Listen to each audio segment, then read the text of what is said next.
Mateo 2:17 dice: Entonces se cumplió lo que fue dicho por el profeta Jeremías cuando dijo. Inicialmente este versículo no tiene mucho de qué hablar, pues significa exactamente lo que pone ahí, pero aprovechando que en una copia de la versión aramea tiene un error garrafal y lo atribuye a Isaías en vez de a Jeremías, vamos a hablar un poco de las traducciones del Nuevo Testamento al arameo.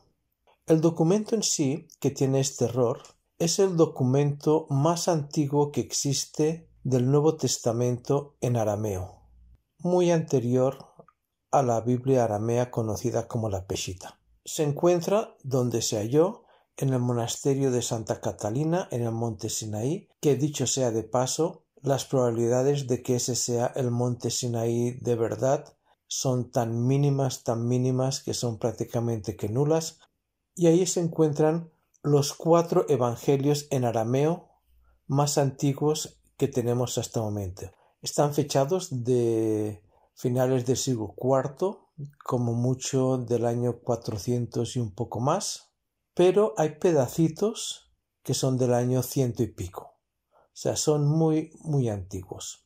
Y estos evangelios desaparecieron porque hicieron una cosa que se hacía mucho en aquella época, es cuestión de dinero. Los manuscritos que ya se consideraban obsoletos se borraban porque la piel, no están en papiro, están en piel, era costosa y entonces se rascaba la piel un poco y se volvía a escribir un nuevo documento. Y sobre esos evangelios se escribieron la vida de unas mujeres santas y cosas de esas. Lo que es interesante es que estos evangelios conllevan la forma de pensar de los judeocristianos de la época que estaban en esas zonas. Está completamente aferrado al cumplimiento de la Torá, es completamente hebraizante y no tiene rasgos de una corrupción helenizante. Seguramente es por eso que se dejó de usar y siglo y medio después se creó lo que se llama la Peshita. Peshita significa básicamente lo mismo que la Vulgata, vulgar, común, o sea, de uso para la gente común para que leyeran en arameo. Pero la Peshita, no nos confundamos, es una traducción del Nuevo Testamento griego al siriaco, al arameo, y está completamente helenizada, mientras que estos pergaminos, de los cuales hay otra copia en otro lugar, son del bando opuesto, por así decir, son completamente judaizantes o hebraizantes, como quiera llamarse, lo cual muestra el esfuerzo que se hizo para helenizar el cristianismo. Básicamente la historia es que el dicho aquel de que si no lo puedes destruir a tu enemigo, únete a él. Si tú te fijas, realmente los que mataron a Jesús, a Yeshua, fueron los romanos. Ahora bien, los que estaban detrás para que lo mataran eran los judíos helenizantes. Estos eran los auténticos enemigos, porque quien lo juzgó fue el Sanedrín, compuesto casi en su totalidad por saduceos, por helenizantes, y los sumos sacerdotes, que eran helenistas, eran tan helenizantes que los esenios ni tan siquiera iban al templo, porque solo se encontraban con sacerdotes que eran helenizantes y saduceos. Y después, si lees Hechos, también verás que la persecución en Hechos venía principalmente por parte de los helenizantes. ¿Qué pasó con los helenizantes? Cuando se destruyó el templo, desaparecieron, porque su poder en Israel, no en la diáspora, pero en Israel, su poder estaba en el templo. Perdido el templo, se perdió el poder. Y los saduceos y todos los grupos helenizantes que estaban en Israel desaparecieron, pero sobrevivieron dentro del cristianismo. La pugna entre los dos bandos siguió dentro del cristianismo y siglos después finalmente triunfó. Ahora volvamos al error ese de la copia que atribuye la cita a Isaías en vez de atribuírsela a Jeremías. ¿Por qué hay tantos errores en las copias? Y no solamente en las copias del Nuevo Testamento, sino en las copias del Talmud. El Talmud tiene de hecho más errores que el Nuevo Testamento, que tiene muchísimos, por algo lógico, porque el Talmud es muchísimo más grande que el Nuevo Testamento, pero cometer errores por los copistas es parte del espíritu de la época. Luego ya sí, en la Edad Media, los eruditos judíos corrigieron el Talmud, fueron buscando quién fue el copista y en qué copia se cometió el error, y lo fueron corrigiendo, y destaca el erudito francés, Rashi, fue de los que le dedicó mucho tiempo a la corrección del Talmud. Pero la pregunta es, ¿y por qué en el Antiguo Testamento apenas hay errores? Sí, yo sé que en Qumran y en no sé dónde se ha encontrado un libro que tiene 3 palabras cambiadas. Sí, pero en general solo hay una sola versión del Antiguo Testamento, o sea, del Tanaj, por las estrictas leyes que puso Esdras, no solamente en el copiado, sino especialmente en la revisión. Todas las copias tenían que ser revisadas en un corto tiempo después de que se acabaran por personas que tenían normas de revisión muy estrictas.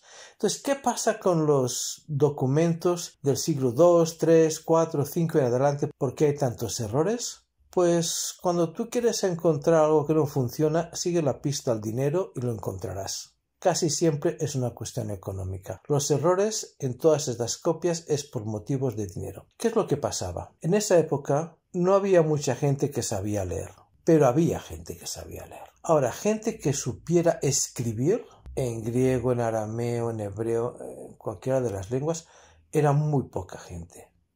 Y estaban muy bien pagados. Pero al igual que un zapatero, que no estaba bien pagado, se le pagaba cuando entregaba el zapato, al copista no se le pagaba por horas, se le pagaba por libro acabado.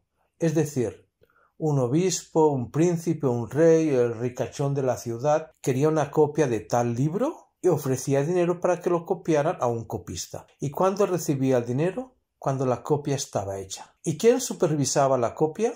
Nadie. La supervisaba el comprador, igual que el zapatero. Tú le compras unos zapatos a alguien y revisas si están bien, pero la diferencia es que el que había comprado la copia no tenía una copia para revisarla, si no, no la hubiera comprado, ¿cierto? De modo que los copistas lo hacían con mucha rapidez, pero no supervisaban lo que hacían. En cambio, los que supervisaban las copias del Antiguo Testamento en hebreo, si había una sola palabra en una página, no se podían hacer correcciones, nada de tachones. La página iba no a la basura, sino que se enterraba. Y si el libro entero tenía 3 fallos, el libro entero desechado, enterrado, no lo puedes vender.